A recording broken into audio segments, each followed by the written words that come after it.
Shady Pines Guys, Dwayne and Steve. It's the Shady Pines Guys with Steve and Dwayne. Welcome to our show today. How are you, Steve?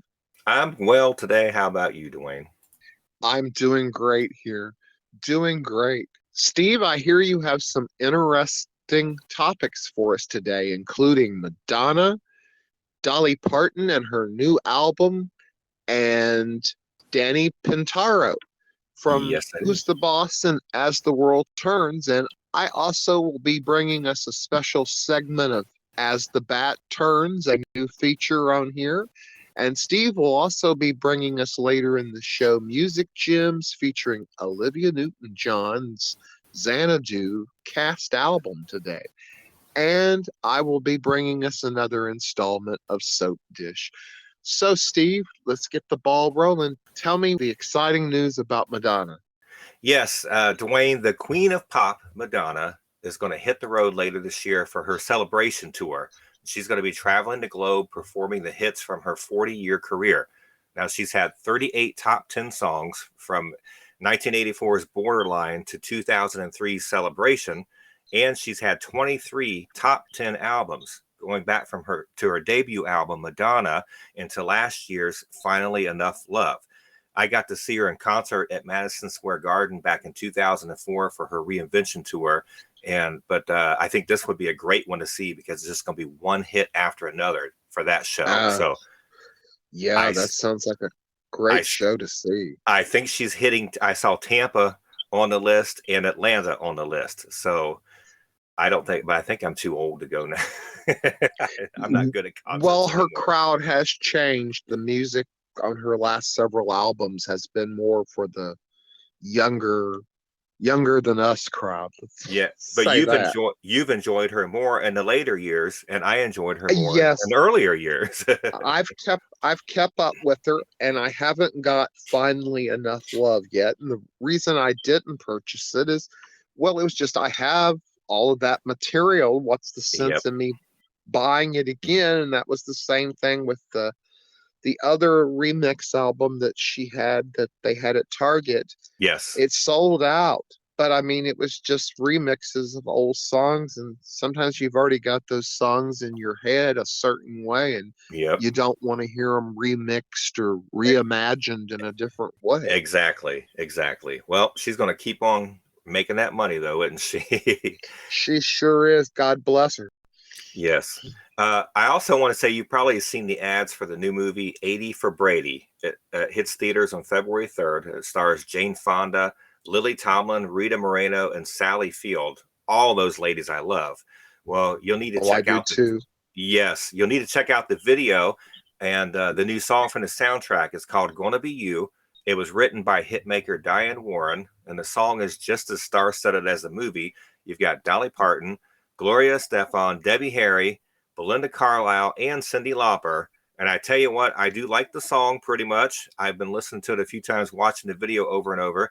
And in the first 24 hours of releasing this song, they got over 1 million views on YouTube for that video. So amazing. I think it's great seeing these fabulous older divas together, both in the movie and in the song. And yes. Then I want to move over to we were talking about Danny Pintauro of Who's the Boss co-star fame, and he was the first Paul Ryan Sinbad on As the World Turns. Well, he recently spoke about his experience on The View back in 2015, when after he had just revealed his HIV positive status on Oprah, and he went on The View, and Candace Cameron Bure seemed to shame him for his promiscuity and his drug use in the past, and then Raven Simone asked Pintauro's husband, who was in the audience, if they had unprotected sex. Now, Cameron Bure then goes on to announce statistics about how she feels they shouldn't be having unprotected sex. Pintauro said that he kept his mouth closed at the time, but it was a horrifying experience and one of the lowest points in his journey after coming out on Oprah. First, I think candy-ass Cameron Bure was showing her so-called conservative values by shaming him about his past. And then Raven Simone, being part of the LGBTQ plus community, I think was extremely out of line in asking his husband about their sex life. And You know, if he weren't such a sweet guy, I would say he should have turned around and asked her, does she wear the strap on, or is it her wife that wears it? Very personal question. Oh, I'm sorry. I don't care what gender someone is, and I don't care what gender their partner is. I'm not going to ask anybody what them and their partner do in the bedroom. That's private, personal business that goes on there, and it's not for someone else to be asking, do you do this or do you do that? So first of all, to me, just the rudeness of asking and not having the class to know that you don't ask such things. A host of a show should know where to draw the line, and I think Raven did not. And I kind of really am ashamed of her. Like you said, she is a member of the LGBTQ community, and it's just she should have more understanding for her fellow rainbow brother. Yes. How would she like that if someone got on there and shamed her and her lover just for being who they are? I don't think she would appreciate that. Nope. I wish Danny and his partner Will the best, and I'm sorry they had to go through what they did. I imagine I would have been just like him if I'd have been going to talk about those topics. I would have talked about it on the Oprah show, because she is a caring, concerned person with feeling. And if you're going to talk about something serious you've been through or going through, I'd want somebody like Oprah to talk about it with, and not someone like these two. Yes. And I do have one more thing to add when we were talking about Dolly Parton, is she's also working on a new album and has recorded songs with Stevie Nicks and Dionne Warwick that I'm aware of too. So she got nominated. She was included in the Rock and Roll Hall of Fame, and she is putting out a rock album to coincide with that, and that's why she's doing so many duets with the rock and roll ladies. Dolly is getting a lot of money this year from me because I want that album. I'm probably going to purchase this single, and she has some new products for her Duncan Hines baking line. I'm going to buy those too, because I already bought her banana cake and other things that she had. Oh yeah, I would buy something of Dolly, but sell you something bad at all. Exactly. I'd definitely buy something of hers. Soap dish. And speaking of Danny Pintauro, his TV mom, Colleen Zenk, who played Barbara Ryan on As the World Turns, she just had a birthday, January 20th, and we wish her a happy birthday. I don't have a whole lot to report new this week in As the World Turns, because I've been so busy I haven't got to finish my DVD viewings that I started. I also have started The Wedding of Kim and Bob, and I have it and the James Steinbeck story both unfinished right now, but I promise to give you guys a review of those soon. And on the Bold and the Beautiful front, I'm having a lot of members in the group asking what's going on with Bill and Sheila. A lot of people in the groups are asking what's exactly going on, and everybody has different opinions. Some people think that Bill is protecting his son for having actually shot him instead of Taylor, and that Sheila is aware of this and blackmailing him for what Liam has done. Others think that the sword necklace, that Sheila has poisoned it somehow, and that's how she's gaining control over him. So a lot of people are wondering whether Bill is with Sheila of his free will, or is he being forced to be with her? And the story keeps heating up, and we've had some wonderful performances, not only from Kimberlyn Brown, but from Catherine Kelly Lang and Krista Allen, and also Jacqueline McInnes Wood. She's given some really good performances on the show. And I guess we'll see where the storyline takes us. And that's it for Soap Dish this week. I can't wait to see what happens with the storyline. And I want to throw something in there real quick. You mentioned Sure. Colleen Zink's birthday on January 20th. That's also my daughter's birthday.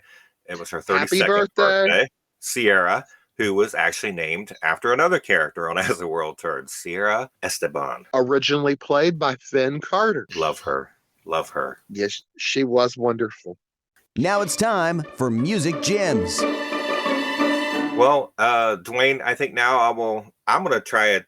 This is hard to do because you're the expert on a lot of things, but I'm going to do a music gem this week to see, to you and I, we know it before, we've known since we've met, we have different music tastes. We have a lot of music tastes that merge, but especially growing up, we were on different paths as far as the types of music we were listening to while we were growing up.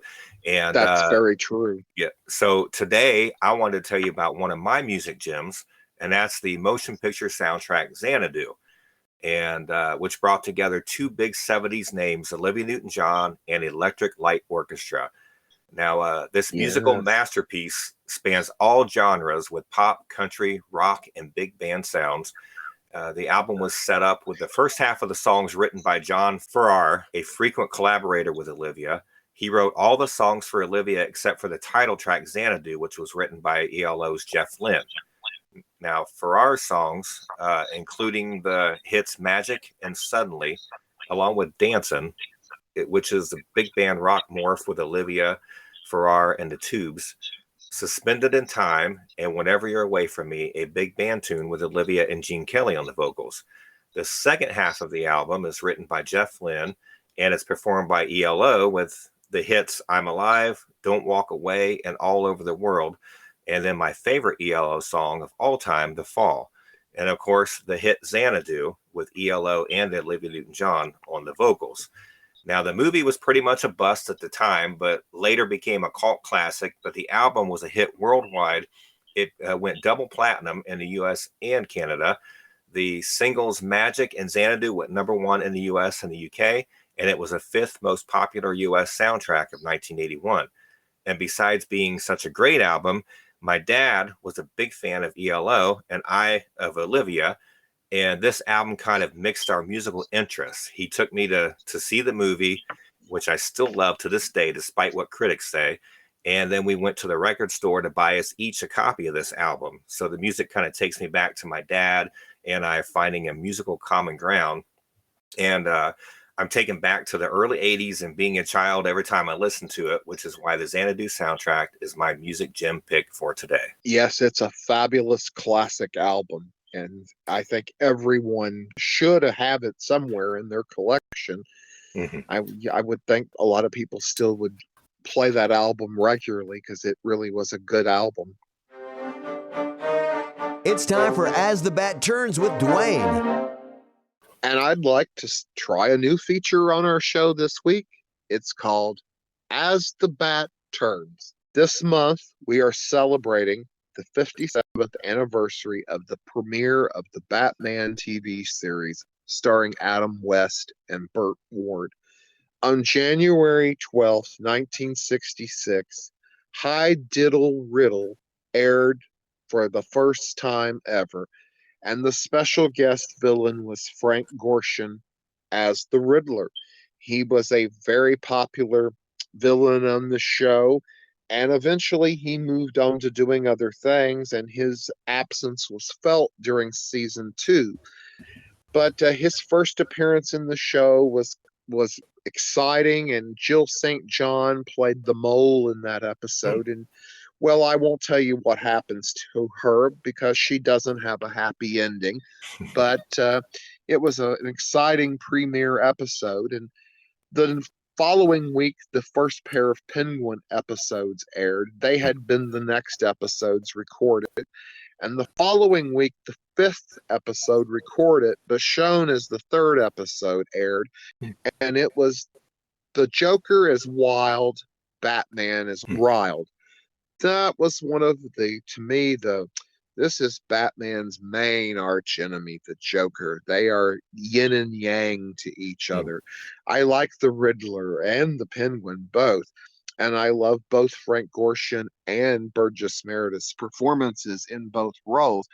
But the Joker is Batman's he's a special villain. They're yin and yang, and Mm-hmm. his hate of Batman and Batman's determination to contain him from being on a menace to society has always been an exciting story. And Cesar Romero brought the Joker to life through the laugh, through the performance. It was wild, it was over the top.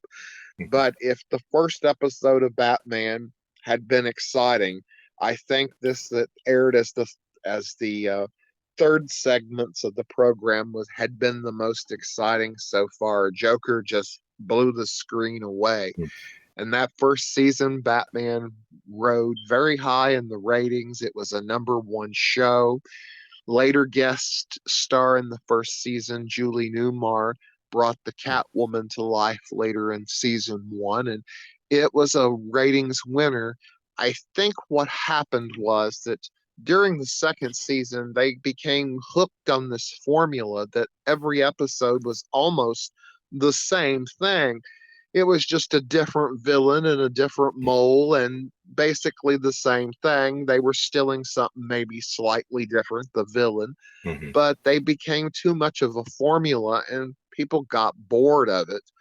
And the ratings declined, with a desperate attempt to raise the ratings in the third season by adding Yvonne Craig as Batgirl, which didn't help the series either. But I also should point out that the series at that point had been reduced from 2 weekly episodes to once a week episodes.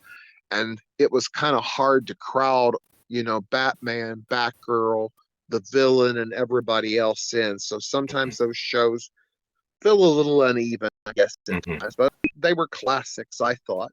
And from time to time in the future, I'll be bringing you a special episode that I will critique and talk about and tell you why it made me a Batman fan. And that's it for this segment of As the Bat Turns. Thanks a lot, Dwayne. Well, I'm not Dan Regin, but this is Dwayne inviting you to join him and Steve again for another episode of the Shady Pines guys, Steve and Dwayne. Catch you next time, guys. Bye-bye. The Shady Pines Guys with Dwayne and Steve. Copyright 2022. All rights reserved. Any unauthorized redistribution or reproduction of part or all of the contents in any form is strictly prohibited and will result in immediate legal action. We hope you'll join us again for the Shady Pines Guys.